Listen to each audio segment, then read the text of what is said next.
నాకుండేటటువంటి కోరికంతా నేను రాజకీయాల్లోకి తిరిగి రంగప్రవేశం చేయాలి, తిరిగి ప్రజాసేవలో నేను పాల్గొనాలి. నాకు ఎవరైతే నా మీద దుష్ప్రచారం చేశారో వాళ్ళకి సరి అయినటువంటి బుద్ధి చెప్పాలి అన్నటువంటిదే నేను కోరుకుంటా ఉన్నా. నేను ఒక్కటే చెప్తా ఉన్నా, చంద్రబాబు నాయుడు గారి ప్రభుత్వం ఒక దుష్ట ప్రభుత్వం.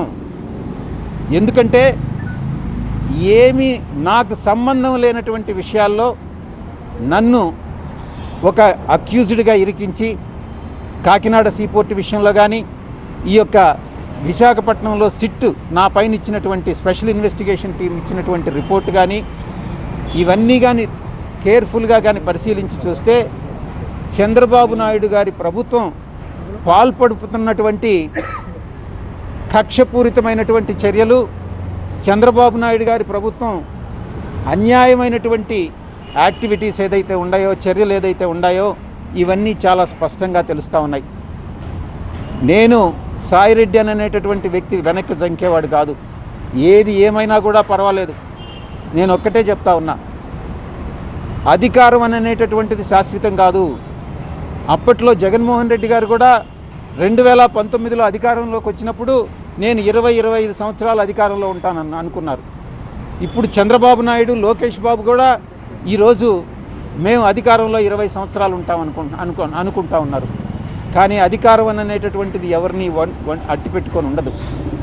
ప్రజాభిమానం చూరగొన్నటువంటి వాళ్ళే అధికారంలో ఉంటారు. నేను ఇంకా కూడా చెప్తా ఉన్నాను, ఈ కోటరీ ఇలాగే కొనసాగితే జగన్మోహన్ రెడ్డి గారు అధికారంలోకి వచ్చే ప్రసక్తి లేదు.